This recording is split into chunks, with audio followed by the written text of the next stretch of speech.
arahkan semua kerja ni kan saya rasa mereka tentu akan buat juga, tapi bawah itu arahan kerajaan negeri, YDP telah mengarahkan Hasan sebagai pengarah kejuruteraan untuk keluarkan arahan henti kerja inilah. Itu yang saya hanya nak sebutkan. Press ada. Tapi saya rasa mereka pun akan buat demikian, dan seperti yang semua yang ada di sini rasa bahawa apa-apa usaha penyelamatkan macam tak berkesan, dan kita rasa adalah perlu kita melihat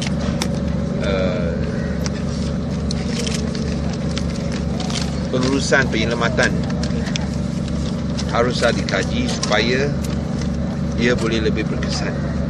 Kerana sampai hari ini tak dapat keluarkan, itu satu perkara, tapi sekarang hanya gunakan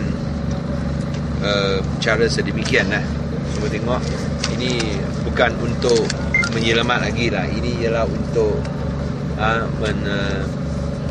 membersihkan kawasan lah. This is actually no longer rescue already. It's just clearing the place lah. So itu perbezaan. Sekarang bukanlah penyelamatan, sebenarnya hanyalah kerja pembersihan saja. So ini menunjukkan bahawa kerja-kerja penyelamatan tak berkesan langsung. Tentu mungkin kerana ia tidak akan membawa apa-apa perbezaan, tapi saya rasa postmortem harus dilakukan, bukan sahaja untuk mengapa perkara tragedi ini berlaku, mengapa itu rem boleh runtuh, tapi saya rasa dari segi proses penyelamatan juga. Wakil-wakil media berada bersama sampai pagi ini, ada yang sampai 4, 5, ada yang lebih lewat dari saya semalam. Kita boleh rasa macam tak dapat buat apa-apa lah. Buat apa-apa, kelengkapan mesin pun tak boleh buat apa-apa. Saya rasa dari segi ini, dari pemerhatian saya, kalau ada tragedi sedemikian, kita harus ada seorang jurutera kanan untuk memimpin kerja-kerja penyelamatan, kerana ini adalah masalah kejuruteraan. This is an engineering problem. I think we need engineering solution. So I think in this type of tragedies, I think the engineer must lead the rescue operation. Otherwise, I think there will be thousands of people who want to help, but they don't know how to help because it's just too heavy. So I think there are two aspects. One, of course, is how did this accident happen? I think that one we are waiting for answers after this is resolved. The other two is the whole rescue exercise. This is no longer a rescue exercise. This is only a clearing exercise. And it's sad because actually all rescue efforts have failed. I think we need to look into it.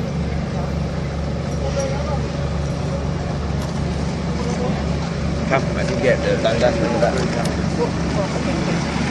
Come and go down here.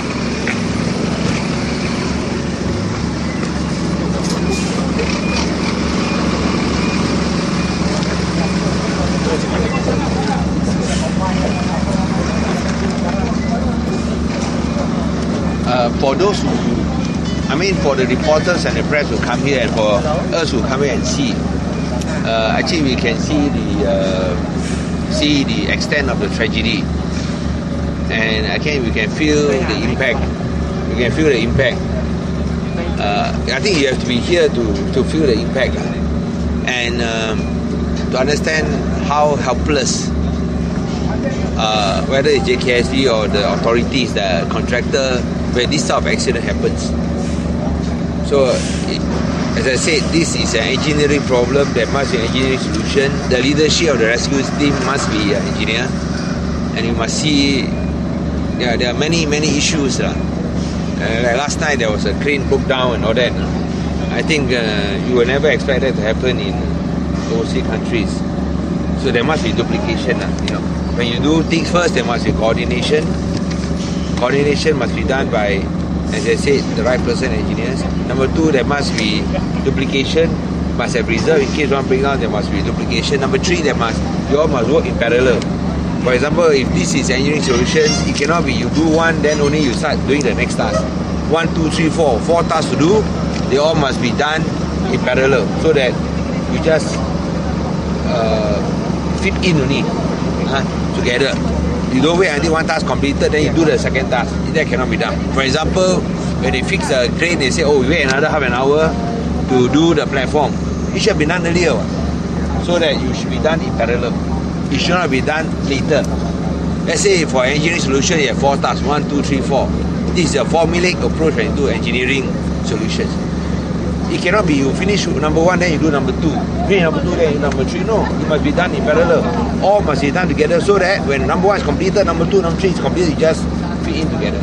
Unless, of course, you have to wait for number 2 to be completed, then go number 3.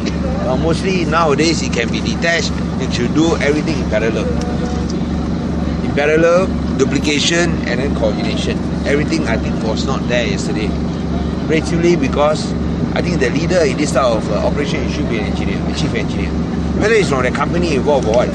Because the company involved, the engineer would know what is the problem. They know their own beam. Even though they're responsible, they know their way. This type of rescue operation, how to lift this up. I think now it's no longer, as they say, a rescue is now a clearing exercise. And that's disappointing. Of course, the tragedy itself is disappointing, but also the rescue work is disappointing. We are not blaming bomber, we are not blaming police, because it's not their problem. I think they have come here, they have done their part. The police, the bomber, the other rescue operations have done their part. But I think, as I said, this is an engineering problem. The engineers must be charged to find an engineering solution. So we see the frustrations by the bomber and the police. They are there, but they can't do any rescue. Why? Because the engineering solution is not there. And I think this is where answers must be found. So 1, the whole tragedy, you want the answers. Number 2, also the entire rescue operation itself. Now it's no longer rescue, now it's clearing work. You know, sometimes you feel sad for the victim. We don't know what will happen. But it's no longer rescue, it is clearing work. Okay? Right, that's all. So this is our part. We ask them to stop work. They say they already stopped work, but just a formal letter. Official letter. Yeah. I think you all know this is a federal project. Yeah. We'll get the answers from the federal government later. Okay. So ada maklumat terkini daripada pihak kontraktor yang ada ni untuk nak ambil daripada perkhidmatan daripada luar ke untuk bantu backup untuk membuat kerja-kerja mengangkat kren yang berat tu. Saya rasa mereka sekarang dia sudah cuba apa yang mereka boleh buat lah. Mula dengan trial and error, sekarang dia sudah cuba apa-apa pun gagal. Sekarang seperti yang saya sebut, ini bukan lagi rescue, ini bukan lagi penyelamatan, ini pembersihan. So pembersihan bukan lagi takut.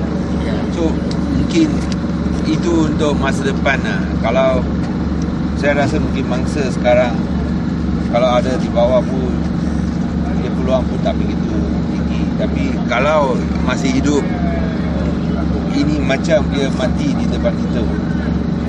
Dia mati hidup di tempat kita. Untuk kalau dia hidup lah, tapi kita lihat macam ini, dia terkorban dengan masa yang singkat lah. So any deadline for the stop order? No lah, we won't give any deadline until we get a satisfactory explanation. But they have to do remedial work at the same time lah. Of course, remedial will continue definitely, but still, we will say that there will be delays lah. We do not know how long that will delay the bridge, but even it has to be delayed past its completion date. Number 1 priority is safety. We will not compromise on safety. So the stop order will be indefinite until they can give assurances of public safety. Yeah, so I said a safety audit not only on this section but the entire bridge. It must be done by independent engineering consultant. That is where the state government is not going to compromise on it. As I say now, we wait for the explanation from the federal government later. But these are our immediate sentiments. Last 2 days when we are here, I mean, we are just standing here, nothing effective done. So I think there are 2 aspects. 1, the tragedy itself. Number 2, the entire rescue operation is a failure. That's why I think we need to analyse. Number 1, the engineers should be the leader in charge of the rescue operation. Were they? And why is it we can't find an engineering solution? it's an engineering problem, you must find an engineering solution.